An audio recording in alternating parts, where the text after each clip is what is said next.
உருவாயம் நடுவில் ஆசையுடன் வந்துதித்து பொன்னொழியில் வீற்றிருக்கும் பூபதியே நமஸ்காரம்.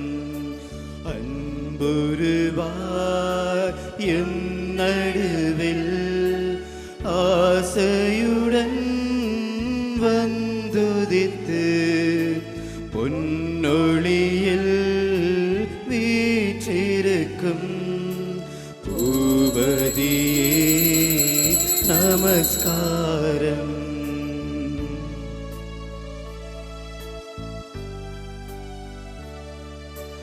பரலோக உன்னதத்தில் பாக்கியமாய் வாழ்பவர் நீ, நரலோக ஆசிகளுள் நலமேது தேடி வந்தீர்.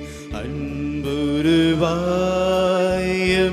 நடுவில் ஆசையுடன் வந்துதித்து பொன்னொழியில் வீற்றிருக்கும் பூபதியே நமஸ்காரம்.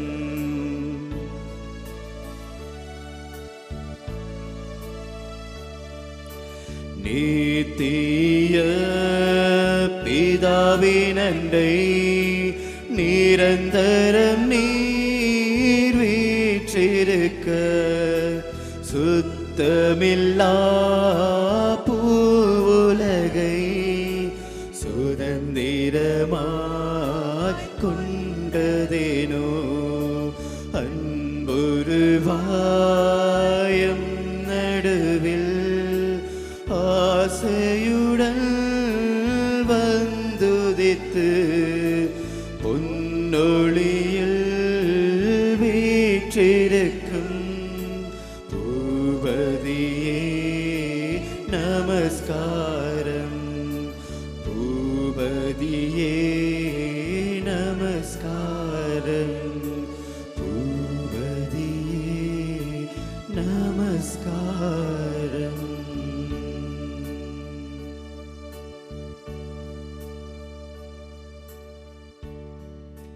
நற்கருணைநாதர், எம்மை படைத்த இறைவன், எங்களை முழுமையாக அறிந்த இறைவன், எங்களோடு எங்களுக்காக எங்களில் வாழ்ந்து கொண்டிருக்கின்ற இறைவன் இதோ தனது இல்லத்தை விட்டு இந்த பீடத்தின் மீது எழுந்தேற்றிருக்கின்றார். சுமை சுமந்து சோர்ந்திருப்பவர்களே, எல்லோரும் என்னிடம் வாருங்கள், நான் உங்களுக்கு இளைப்பாறுதல் தருவேன். தனியாக சுமர்க்காதே, உனது சிலுவை பாரம் கூடியது, நான் உனக்கு உதவி செய்கின்றேன். நீ சுமைகளை சுமந்து கொண்டு தனியாக போவதை நான் பார்க்க எனக்கு கவலையாக இருக்கின்றது. இதோ நான் உன் முன் வந்து நிற்கின்றேன், என்னிடம் வா. களைத்து போயிருக்கின்றாயா? என்னிடம் வா. மகிழ்ச்சி இல்லாமல் வாழ்கிறாயா? என்னிடம் வா. சந்தோஷம் இல்லாமல் இருக்கின்றாயா? என்னிடம் வா. மன்னிக்க முடியாமல் பிறர் செய்ததை மறக்க முடியாமல் வாழ்ந்து கொண்டிருக்கிறாயா? என்னிடம் வா. பிறர் உன்னை ஏமாற்றி உனக்கு வஞ்சகம் செய்தவர்களாக இருக்கின்றார்களா? அவர்களையும் அவர்களது பாவங்களையும் என் முன் கொண்டு வந்து வை. இதோ நான் உனக்காக நீ வருவாய் என்று நான் பார்த்து கொண்டு இதோ எனது கரங்களை நீட்டிக்கொண்டிருக்கின்றேன் என்று இந்த பீடத்தின் மீதிருந்து எங்களை படைத்த இறைவன் வா என்று எங்களை அழைக்கின்றார். சுமைகள் நிறைந்திருக்கின்றது, பாரங்கள் கூடியிருக்கின்றது, குற்ற உணர்வுகள் எங்களை வாட்டுகின்றது, பாவம் செய்து விட்டோமே என்று நாங்கள் அழுகின்றோம். இதோ எங்களை படைத்த இறைவன் எங்களது மனதில் இருக்கின்ற பாரங்களையும் வாழ்க்கையில் இருக்கின்ற பாரங்களையும் இறக்கி வைக்க தனது இல்லத்தில் இருந்து வெளியே வந்து நிற்கின்றார். இதோ அவர் முன் வந்து நாங்கள் எங்களது பாரங்களை இறக்கி வைப்போம், எங்களது மனத்தின் கதவுகளை திறந்து விடுவோம். எங்களில் வந்து எங்களது மனங்களின் காயங்களை தொட்டு குணப்படுத்த அவருக்கு அனுமதி கொடுப்போமாக.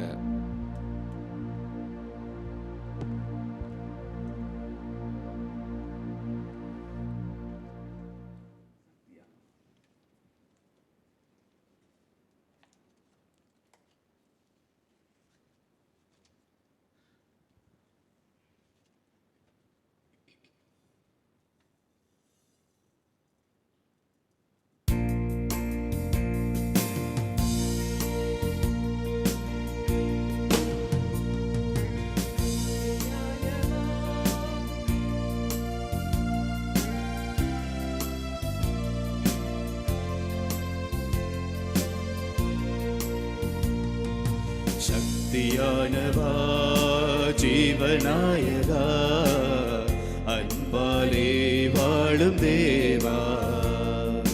சக்தியானவா, ஜீவநாயகா, அன்பாலே வாழும் தேவா. ஆதி அந்தமாய் அருள் நீதி உண்மையாய் என்றென்றும் வாழும் தேவா. சக்தியானவா, ஜீவநாயகா, அன்பாலே வாழும் தேவா.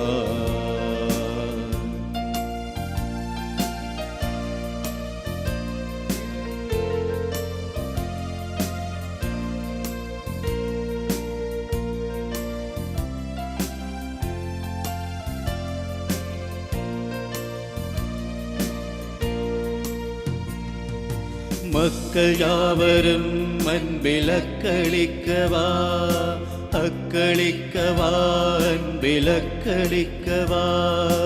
அச்சமின்றியே வாழ்வில் ஒத்துழைக்கவா, ஒத்துழைக்கவா, வாழ்வில் ஒத்துழைக்கவா.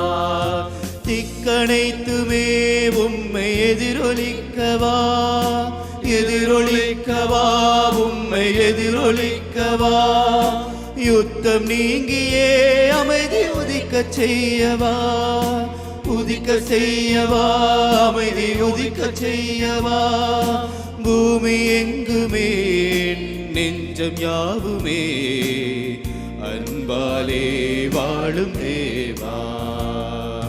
சக்தியானவா, ஜீவநாயகா, அன்பாலே வாழும் தேவா. சக்தியானவா, ஜீவநாயகா, அன்பாலே வாழும் தேவா. ஆண்டவர் உங்களோடு இருப்பாராக, உம் ஆன்மாவோடும் இருப்பாராக. புனித யோவான் எழுதிய நற்செய்தியிலிருந்து வாசகம். ஆண்டவரே, மாட்சி உமக்கே. இயேசு அவர்களுடன், உறுதியாக உங்களுக்கு சொல்லுகின்றேன், மானிட மகனுடைய சதையை உண்டு அவருடைய இரத்தத்தை குடித்தால் ஒழிய நீங்கள் வாழ்வு அடைய மாட்டீர்கள்.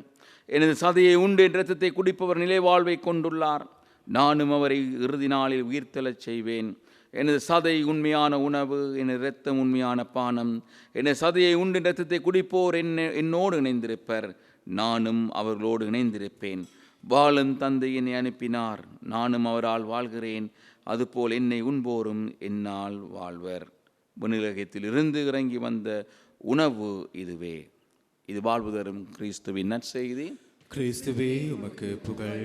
அன்பார்ந்த பெற்றோர்களே, சகோதர சகோதரிகளே, இந்த கிறிஸ்து இந்த உலகத்தில் விட்டு சென்ற பெரிய பொக்கிஷம் என்னவென்று சொன்னால் அவரது திருவுடல், திரு இரத்தம். இது என் நினைவாக செய்யுங்கள். எனது சதையை உண்டு எனது இரத்தத்தை குடிப்போர் என்னோடு இணைந்திருப்பர். வாழும் தந்தை என்னை அனுப்பினார், நானும் அவரால் வாழ்கின்றேன். என்னை உண்போரும் என்னால் வாழ்கின்றனர். பெற்றோர்களே, சகோதர சகோதரிகளே, ஒவ்வொரு முறையும் நாங்கள் கிறிஸ்துவை தேவநற்கருணையில் பெறும்போது நாங்கள் ஒன்றை மட்டும் மறக்கக்கூடாது. அவர் எனக்குள் நுழைகின்றார், அதே போன்று நானும் அவருக்குள் நுழைகின்றேன். அவர் என்னை வாழ வைக்கின்றார். எனது சதையை உண்டு இரத்தத்தை குடிப்பவர் நிலை வாழ்வை கொண்டுள்ளார், இவர் ஒருபோதும் இறக்க மாட்டார் என்று ஆண்டவர் எங்களை பார்த்து சொல்லுகின்றார். இதோ பீடத்தின் மேல் அமர்ந்து எங்களை வாழ வைத்து கொண்டு எங்களை பார்த்து கொண்டிருக்கின்றார் அந்த இறைவன்.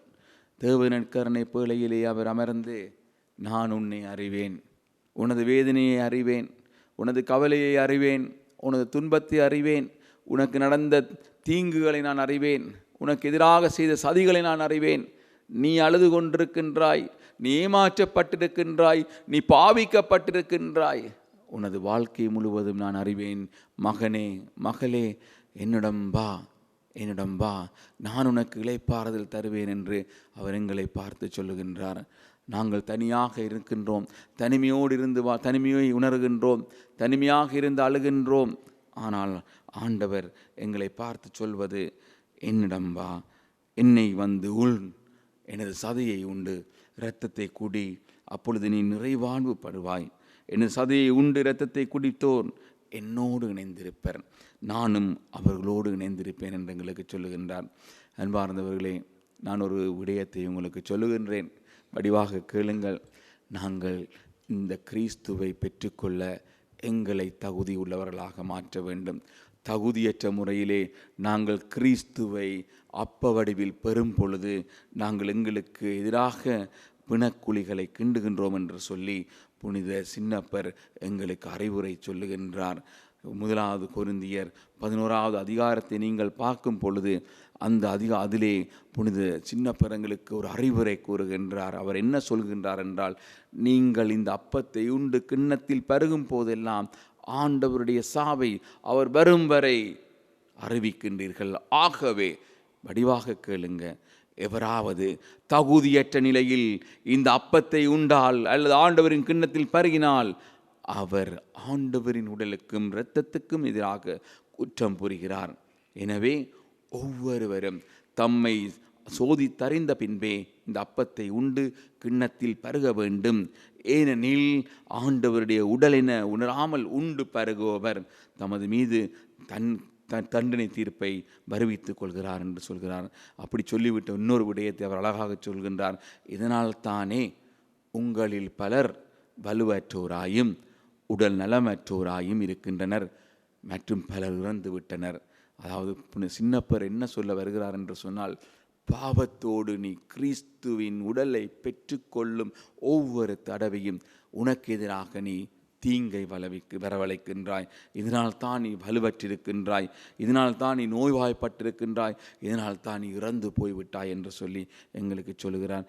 எங்களது வாழ்க்கையில் இருக்கிற எல்லா தடைகளுக்கும் ஒரே ஒரு காரணம் என்ன? நாங்கள் கிறிஸ்துவை தூய உள்ளத்தோடு பெறாமல் பாவத்தோடு பெறுகின்றோம். வெளிநாடுகளில் சென்று பாருங்கள், ஐரோப்பாவில் எல்லாம் யூக்கரிஸ்டிக் மிராக்கிள்ஸ் என்று சொல்லி, தேவனற்கருணை புதுமைகள் என்று சொல்லி 100, 200, 300 வருடங்களுக்கு முன் நடந்த புதுமைகளை இன்றும் வைத்திருக்கின்றார்கள். அந்த அப்பம் உடல் ஒரு சதையாக மாறிட வரலாறுகள் இருக்கிறது. அந்த அப்பத்திலிருந்து இரத்தம் வந்த வரலாறுகள் இருக்கிறது. ஆகவே நாங்கள் யாரை உட்கொள்கின்றோம் என்று அறிந்து நாங்கள் உட்கொண்டோம் என்று சொன்னால் எங்களுடைய வாழ்க்கை நிறைய மாற்றம் அடையும். நாங்கள் இறைவனின் உடலையும் இரத்தத்தையும் பெறுவதற்கு எங்களை நாங்கள் தகுதியாக்கி கொள்ள வேண்டும். தகுதியற்ற முறையிலே நாங்கள் பெறுகின்ற அந்த தேவனற்கருணை, நாங்கள் பருகுகின்ற இந்த திரு இரத்தம் எங்களுக்கு எங்களுக்குள் வந்து எங்களோடு தங்குவதற்கு இறைவனுக்கு ஏற்ற ஒரு நிலையை நாங்கள் உருவாக்கி கொடுப்பதில்லை. ஆகவே அன்பார்ந்த பெற்றோர்களே, சகோதரர்களே, தனியாக இருந்து அழாதீர்கள், தனிமையில் வாடாதீர்கள். ஏன் எங்களுக்கு இந்த பிரச்சனை என்று நீங்கள் கேட்காதீர்கள். ஏன் நாங்கள் உடைந்து போயிருக்கிறோம், ஏன் எங்களுக்கு ஒரே தோல்வி, ஏன் எங்களுக்கு மட்டும்தான் பிரச்சனை, ஏன் எங்கள் குடும்பத்திலே இப்படி சோதனைகள் என்று நீங்கள் உங்களை பார்த்து கேட்டு தனிமையாக அழாதீர்கள். நீங்கள் உங்களை பார்த்து கேட்க வேண்டிய ஒரே ஒரு கேள்வி என்னவென்றால், கிறிஸ்துவின் திருவுடலையும் இரத்தத்தையும் பெறுவதற்கு எனது உள்ளம் தூய்மையாக இருக்கிறதா என்று சொல்லி இறந்து போன திருத்தந்தை 2ஆம் அருளப்பர் சின்னப்பர் ஒவ்வொரு கிழமையும் பாவ சங்கீதனம் செய்வாராம். ஒவ்வொரு கிழமையும் அவரை பார்த்து ஒரு பத்திரிகையாளன் எழும்பி கேட்டானாம், நீங்கள் இந்த உலக கத்தோலிக்க திரு அவையின் திருத்தந்தை, நீங்கள் தான் இந்த உலக கத்தோலிக்கரின் தலைவர். நீங்கள் தலைவராக இருந்து கொண்டு நீங்களே ஒவ்வொரு கிழமையும் பாவசங்க தினம் செய்ய வேண்டும், நீங்கள் அவ்வளவு பெரிய பாவியா என்று கேட்க அவரும் மைக்கை எடுத்து அவர் சொன்ன வார்த்தைகள், நானும் உன்னை போல human, I am human like you, நானும் உன்னை போல ஒரு மனிதன், I am week like you, நானும் உன்னை மாதிரி ஒரு பலவீனமானவன், நான் ஏன் ஒவ்வொரு கிழமையும் பாவ சங்கீதனம் செய்கின்றேன் என்று சொன்னால் கடுகளவு பாவம் கூட என்னை கிறிஸ்துவிடமிருந்து பிரிக்கக்கூடாது என்ற பயத்திலேயே நான் ஒவ்வொரு கிழமையும் பாவ சங்கீதனம் செய்கின்றேன் என்று சொல்லி அங்கு அவனுக்கு பதில் கொடுக்கின்றார். ஒவ்வொரு பிரச்சனைகளுக்கும், வேதனைகளுக்கும், கவலைகளுக்கும், துன்பங்களுக்கும், எல்லா தோல்விகளுக்கும் காரணம் நாங்கள் கிறிஸ்துவை தூய உள்ளத்தில் பெறாதபடியால் தான் எங்களுக்கு இது நடக்கின்றது. ஆகவே அப்பா, அம்மா, நீயும் நல்ல பாவசங்கீதத்துக்கு போ, உங்களுடைய பிரச்சனைகளுக்கு ஒரு முடிவு வர வேண்டும், நீங்கள் மகிழ்ச்சியோடு வாழ வேண்டும், நீங்கள் இறைவனிடமிருந்து தேவையான அன்பை இறைவனிடம் பெற்று உங்கள் குழந்தைகளுக்கு கொடுக்க வேண்டும். எப்பொழுது நீங்கள் நல்ல முழுமையான ஒன்றையும் மறைக்காத பாவசங்கீதனம் செய்கின்றீர்களோ, எப்பொழுது நீங்கள் இறைவனுக்கு போட்டிருக்கிற தடையை நீங்கள் எடுக்கின்றீர்களோ பாவசங்கீதத்தின் வழியாக, அன்றுதான் இறைவனும் உங்களுக்கு அவர் போட்டு வைத்திருக்கிற தடையை எடுப்பார். இறைவன் எல்லாரையும் சோதித்தார், அவரை வாழ விடாமல் நாங்கள் அனுமதி கொடுக்காமல் இருக்கிற எங்களையும் சோதிப்பார், எங்களுக்கும் பிரச்சனைகளை தருவார். நீங்கள் மனம் திரும்புங்கள், நல்ல பாவசங்கீதனம், முழுமையான பாவசனம், எப்பொழுது ஒன்றையும் குருவாக்கு மறைக்காத நல்ல பாவசனம் செய்யுங்கள். அப்பொழுது இறைவன் உங்களுக்கு போட்டிருக்கிற தடையை அவர் எடுத்து விடுவார்.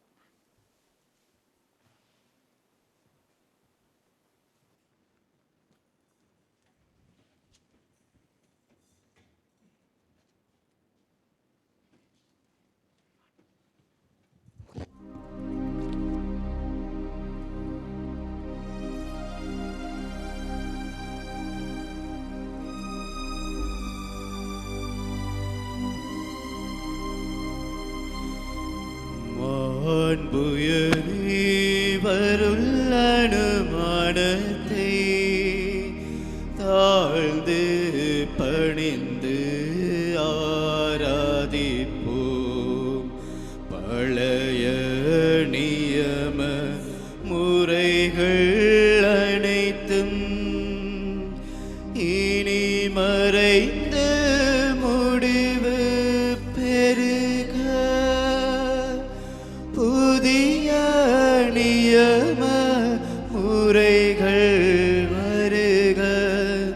புலன்களாலே மனிதனை அறிய இயலா குறையை நீக்க விசுவாசத்தின் உதவி பெருக. மாண்புயரே வருள்ள அனுமானத்தை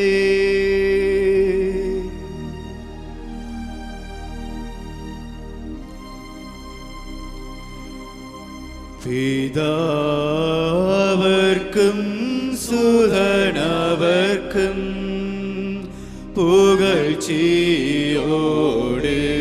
வேற்றியார்ப்பும் மீட்பின் பெருமை மகிமையோடு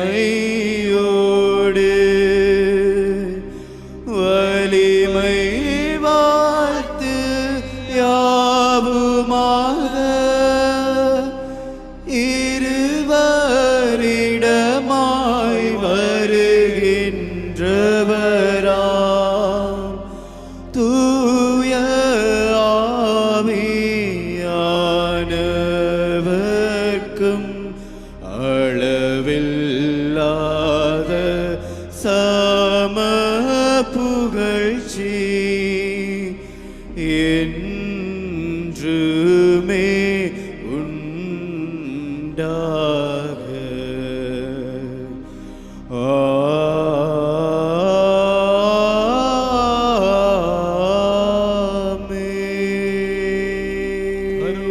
அப்பத்தை அவர்களுக்கு கொடுத்தருள் நீ,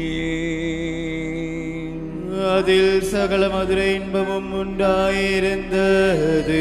மன்றாடுவோமாக. இறைவா, இந்த வியப்புக்குரிய திருவருள் சாதனத்திலே உம்முடைய திருப்பாடு நினைவை எங்களுக்கு விட்டு சென்றீர். உமது திரு உடல் திரு இரத்தம் இவற்றின் மறைபொருளை வணங்கும் நாங்கள் உமது மீட்பின் பலனை இடைவிடாமல் அனுபவிக்க அருளுமாறு உம்மை மன்றாடுகின்றோம். என்றென்றும் வாழ்ந்து ஆட்சி செய்கின்றவர் நீரே.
நித்ய ஸ்துதிக்குரிய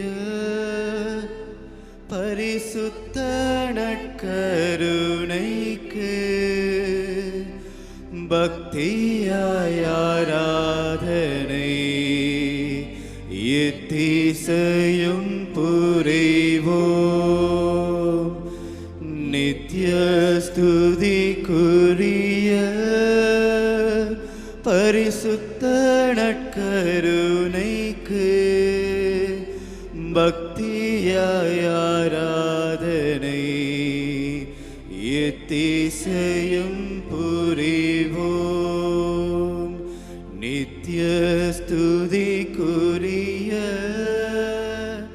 பரிசுத்த நற்கருணைக்கு பக்தியாய் ஆராதனை எத்திசையும் புரிவோம். ஒரு தாய் தேற்றுவது போல் என் இயேசர் தேற்றுவார். ஒரு தாய் தேற்றுவது போல் என் நேசர் தேற்றுவார். என் நேசர் தேற்றுவார். என் நேசர் தேற்றுவார்.